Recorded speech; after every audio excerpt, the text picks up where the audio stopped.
Good morning, students. Sudhiti Raman. So let's continue the chapter of economics, the story of village Palampur. So in previous class we have seen the story of Palampur and the factors of production, that is land, labor, human resource and physical capital. So in today's class we will see that land is fixed. Our next topic is land is fixed. Now, what is the meaning of sentence? So through the story of Palampur, we will understand the meaning of this sentence that land is fixed. The main occupation in Palampur is farming. जैसा कि मैंने आप लोगों को पहले बताया था कि पालमपुर में जो मेन ऑक्यूपेशन था वो लोगों का था farming. Now we will see that what are the 3 ways to increase yield.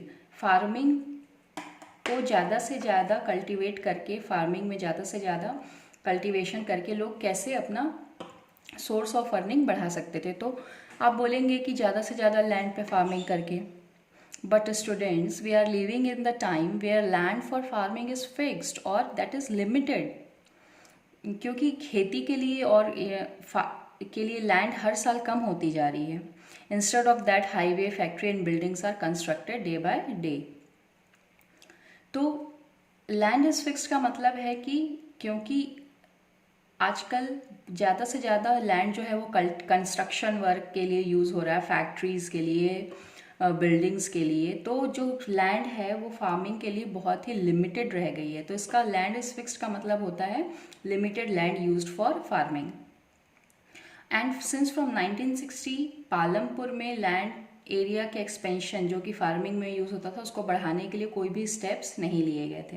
Bye then some of the waste land in the village is converted to cultivable land. जो वेस्ट लैंड होती थी लोग उसको फार्मिंग के लिए use कर लेते थे. So there is no further scope to increase farm production by bringing new land under cultivation. तो अब जो लिमिटेड लैंड उनके पास है फार्मिंग के लिए, उसमें वो कैसे इंक्रीज कर सकते हैं कल्टीवेशन, यील्ड कैसे ज़्यादा से ज़्यादा कर सकते हैं. तो अब उसके देर आर 3 ways. तो first method to increase yield मतलब फार्मिंग, कल्टीवेशन, प्रोडक्शन. तो प्रोडक्शन को बढ़ाने के लिए क्या तरीके. तो first way is multiple cropping. Now what is multiple cropping? See, to grow more than one crop on a piece of land during the year. जैसे रेनी सीजन में ज्वार और बाजरा कल्टीवेट कर लिया, फिर उसी लैंड पे अक्टूबर से दिसंबर में पोटैटो कल्टीवेट कर लिया, एंड विंटर सीजन आया तो हमने उस पर वीट कल्टीवेट कर लिया. तो according to the season one land is used throughout the year for various type of crops. तो this method is known as multiple cropping. उसके बाद जो भी वेस्ट प्लांट्स बचते थे उसको कैटल फीडिंग के लिए यूज़ कर लिया जाता था, जिससे कि जो कैटल्स होते थे उनको उनका खाना मिल जाता था और जिससे डेयरी प्रोडक्शन वगैरह इंक्रीज होती थी. और जो वीट प्रोड्यूस करते थे फार्मर्स फ्रॉम दैट वो अपने फैमिली कंजप्शन के लिए फॉर द होल ईयर रख लेते थे. उसके बाद जो बचता था उसको सरप्लस, जो ज़्यादा अमाउंट में बचता था उसको मार्केट में सेल कर देते थे. And the nearby market of Palampur is Raiganj.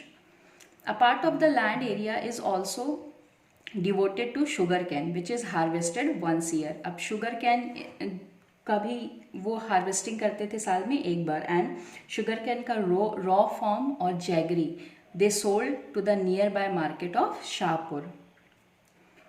Now the main reason why farmers are able to grow 3 different crops in a year in Palampur. तो पालमपुर में इतना अच्छे तरीके से साल भर लैंड का यूज़ कैसे हो जाता था? क्योंकि वहाँ पे एक well developed system of irrigation was available. Electricity came early to Palampur. Its major impact was to transform the system of irrigation. Persian wheels were still then used by farmers to draw water from the wells and irrigate small fields. But people saw that the electric run tube wells could irrigate much larger areas of land more effectively. The first few tube wells were installed by the government. तो जब लोगों ने देखा कि Persian wheel से अच्छा जो tubewell है वो ज़्यादा बड़े एरिया को एक टाइम पे इरिगेट कर देता है, तो लोग गवर्नमेंट ने वहाँ ट्यूबवेल्स इंस्टॉल करवा दिए. Soon, however, farmers started setting up private tube wells. As a result, by mid 1970s, the entire cultivated area of 200 hectares was irrigated. लेकिन पालमपुर की तरह इंडिया में कई सारे विलेजेस ऐसे हैं जहाँ पे इतना अच्छा वेल डेवलप्ड सिस्टम इरिगेशन के लिए अवेलेबल नहीं है. ज़्यादातर जो है वो तो रिवर के प्लेन्स पे बसे हैं, कोस्टल रीजन्स हैं, तो यहाँ पे इरिगेशन की फैसिलिटी प्रोवाइडेड है. लेकिन ऐसे भी बहुत से प्लेसेस हैं जहाँ पे well developed system of irrigation is not provided. To grow, so multiple cropping means to grow more than one crop on a piece of land during the year. Now it is the most common way of increasing production. Production को increase करने का ये सबसे common तरीका है. और पालमपुर में all farmers grow at least two main crops. Many are growing potato as the third crop in the past 15 to 20 years.